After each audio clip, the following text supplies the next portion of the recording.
Maksud diadakannya Rakernas ini sebenarnya hal yang biasa karena perintah dari Kongres Partai kami, Rakernas itu harus dapat dilakukan paling tidak 4 kali dalam 1 tahun untuk bisa melakukan konsolidasi.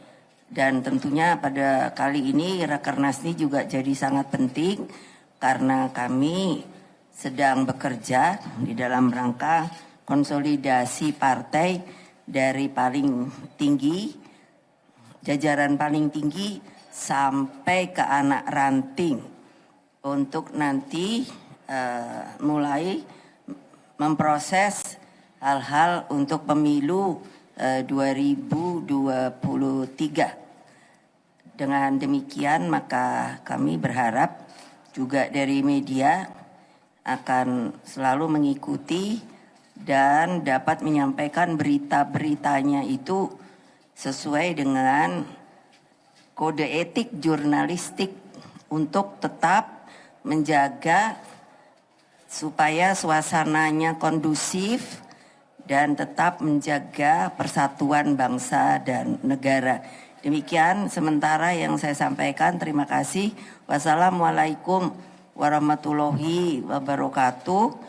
Om Santi, Santi, Santi Om. Saya serahkan pada Bapak Presiden Insinyur Joko Widodo.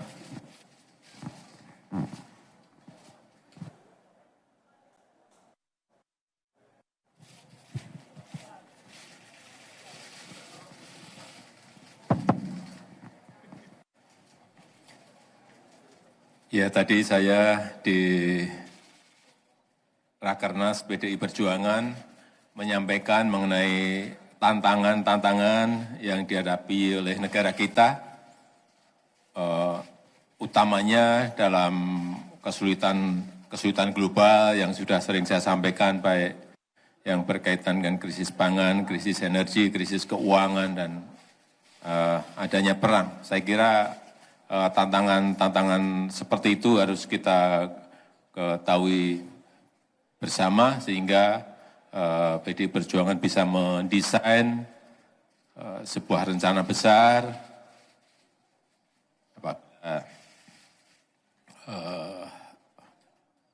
nantinya ke depan diberikan kesempatan untuk mengelola negara ini sehingga bayangan-bayangan yang tadi saya sampaikan paling tidak bisa dipersiapkan perencanaannya lebih dahulu. Tetapi juga ada sebuah kesempatan besar dalam membawa negara ini masuk menjadi negara maju dalam 13 tahun ke depan. Ini juga tentu saja akan lebih baik kalau perencanaan besarnya disiapkan mulai dari sekarang di dalam Rakernas PDI Perjuangan ini. Saya rasa itu yang tadi saya sampaikan.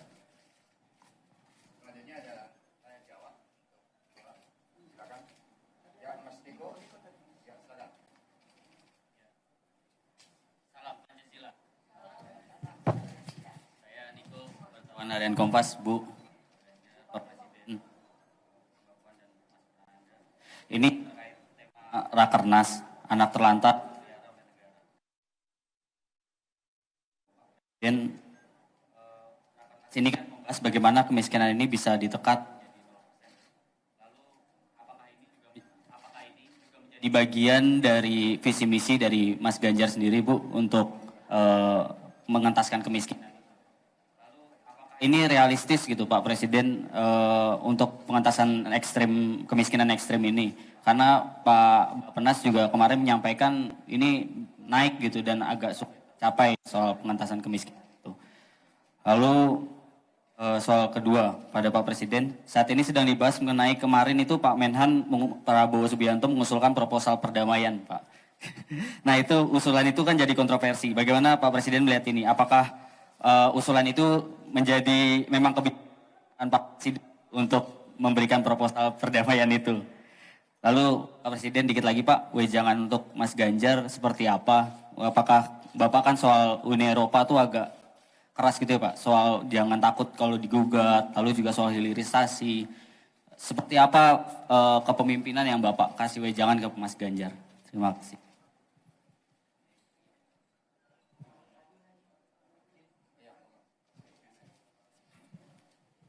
Salam Pancasila, Bu. Pak. Izin saya Rion dulu dari CNN TV.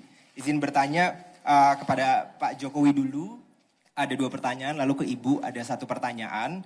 Pertama ke Ibu dulu, terkait dengan pidato politik Ibu tadi. Di dalam memang pasti tentu ada hal substansial mengapa pidato Ibu dilaksanakan tertutup begitu Bu ya. Tapi kalau kami izin boleh tanya sedikit, apakah ada penekanan dari pidato Ibu terkait dengan pernyataan Pak Jokowi sebelumnya terkait dengan cawe-cawe dalam Pilpres 2024 Bu?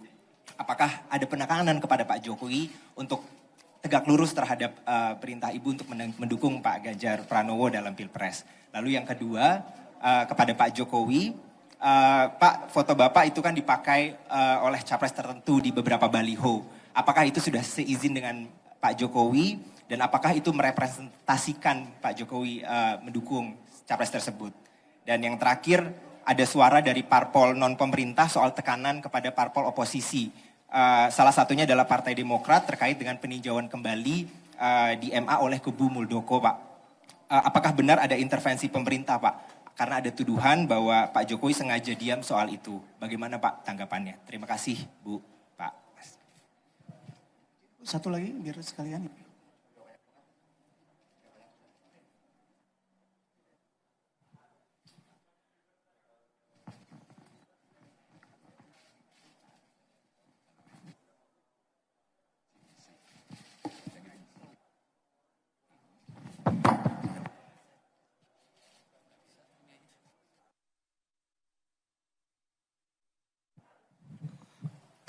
Terima kasih wartawan bersedia untuk datang ke kerja kita Rakernas ketiga PDI Perjuangan. Seperti apa yang ditanyakan oleh Kompas, karena saya sama Pak Jokowi tidak janjian, tetapi itu mengekspresikan bahwa saya dan Pak Jokowi acap kali satu tujuan di dalam membangun bangsa dan negara ini. Memang tagline kami itu sebetulnya seharusnya tidak perlu dipertanyakan lagi, karena itu ada di Undang-Undang Dasar bahwa fakir miskin itu harus diurus oleh negara. Pertanyaannya, apakah bisa? Bisa kalau kita semua sepakat untuk melakukan hal itu. Karena tentunya para pendiri bangsa kita itu di dalam memasukkan kalimat-kalimat yang menurut saya baik dalam Undang-Undang Dasar maupun juga pada uraian Pancasila itu menurut saya sangat matang dan bernas. Karena beliau tentunya pendiri bangsa ini itu kan berpikir mati-matian, terutama di dalam sidang BPUPK. Nanti dicari sendiri apa kepanjangannya.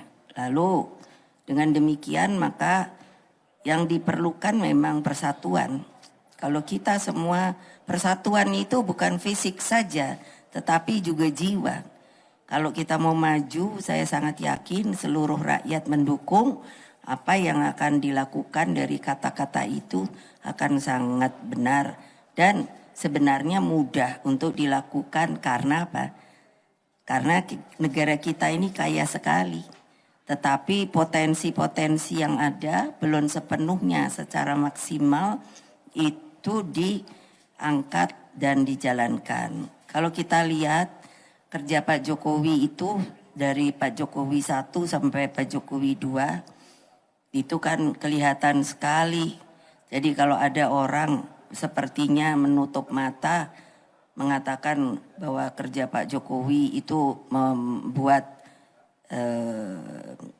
transportasi dalam pengertian jalan Itu ya saya pikir itu orang itu kurang bijaksana. Padahal kan itu berarti membangun. Membangun itu dari sisi ekonomi kan tidak boleh tangan kosong. Apapun juga sudah harus dibahas dan itu kita punya tata pemerintahan yang anggarannya mencukupi apa tidak. Oleh sebab itu Pak Jokowi antara lain telah mengatakan bahwa kita perlu mulai tahun ini sampai tahun 2034. Jadi hanya 13 tahun yang dikatakan oleh beliau adalah sebuah bonus demografi, yaitu artinya dari sisi manusia Indonesia yang dapat memberikan bonus kalau mereka semua itu dapat mendapatkan lapangan kerja, bisa menaikkan produksi dan lain sebagainya, maka itu tentunya akan menaikkan Indonesia. Kalau dari juga sisi banyak hal yang didapat oleh beliau dari luar negeri, kita yang dari negara berkembang dapat lompat menuju negara maju, bisa sama dengan India, Tiongkok, Amerika, dan mungkin insya Allah kalau benar begitu kejadiannya kita menjadi nomor 4. Jadi konklusinya dari pertanyaan itu adalah maukah kita bersama-sama menanggung beban itu bukan sebagai beban tapi sebagai sebuah perjuangan untuk bisa masuk ke era itu. 13 tahun itu bukan waktu yang panjang, itu pendek. Jadi kalau kita hanya berani berkata tapi tidak berani bekerja, ya itu juga untuk kalian juga. Karena bukannya Pak Jokowi, saya, Pak Ganjar atau siapa yang melakukannya, tapi harus seluruh bangsa dan tentunya semua yang merasa bangsa Indonesia yang berada dimanapun juga. Demikianlah. Satu lagi itu apa ya? Tuh.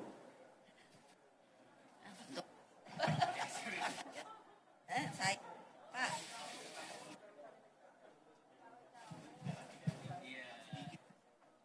Lulu apa sih? Itu ya makanya wartawan tuh kenapa suka nakal sih? Pikirannya itu menurut saya kok gimana ya? Nanti kalau dibilang yang lebih lugas ngamuk gitu. Makanya kan ngapain saya neken presiden? Loh itu yang harus bisa dibedakan loh. Saya ini orang taat aturan. Nah kalau ditanya, lah kan mungkin aja Pak Jokowi kan yang dipilih ibu. Loh iyalah. Tapi kan juga yang memilih rakyat Indonesia setelah di apa itu? Di MPRD di apa namanya? Dijadikan, dilantik itu. Ya saya hormati sebagai presiden saya. Jadi kalau dibilang neken, saya mau nyari cara nekennya gimana? Dia Pak Jokowi nanti ngamuk sama saya. Ini aja lihat nih pasukannya aja kayak gini. Tuh lihat. Mana saya punya pasukan kayak gini. Tadi saya bilang beliau, rakyat Indonesia ini musiknya sak gede dia ini loh. Saya tanya, siapa namamu?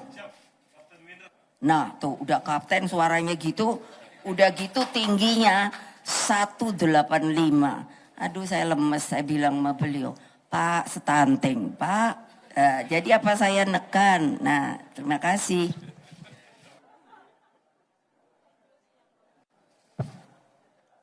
Iya tadi berkaitan dengan kemiskinan ekstrim. Ini sebetulnya sudah kita rencanakan di periode yang kedua ini agar nanti di 2024 itu sudah pada posisi 0. Kemiskinan ekstrim kita akan kerja keras dan mati-matian, tetapi kita terkendala di COVID hampir 2,5 tahun. Tapi saya masih meyakini itu akan di 2024 akan turun drastis karena nama dan alat itu sudah ada semuanya. By name, by address sudah ada semuanya. Artinya kalau kita mau fokus ke sana dan supaya kita tahu anggaran untuk bantuan sosial di negara kita ini besar sekali, bukan besar, ini besar sekali. Di atasnya hanya infrastruktur, di bawahnya itu bantuan sosial. Artinya kalau targetnya itu sudah kelihatan, nama sangat mudah untuk menyelesaikan. Memang ini perlu kerja yang terkonsolidasi di antara kementerian sama. Bukan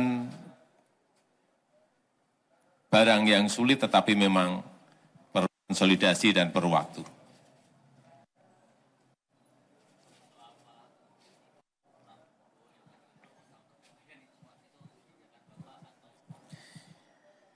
Itu dari Pak Prabowo sendiri.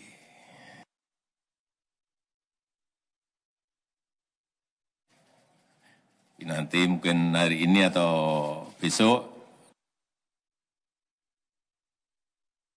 menjelaskan mengenai apa yang Pak Menhan sampaikan. Ya. Kemudian kalau pemimpin ke depan seperti Pak Ganjar Pranowo, yang paling penting itu memang nyali itu nomor satu. Berani itu nomor satu. Berani dan punya nyali. Dan saya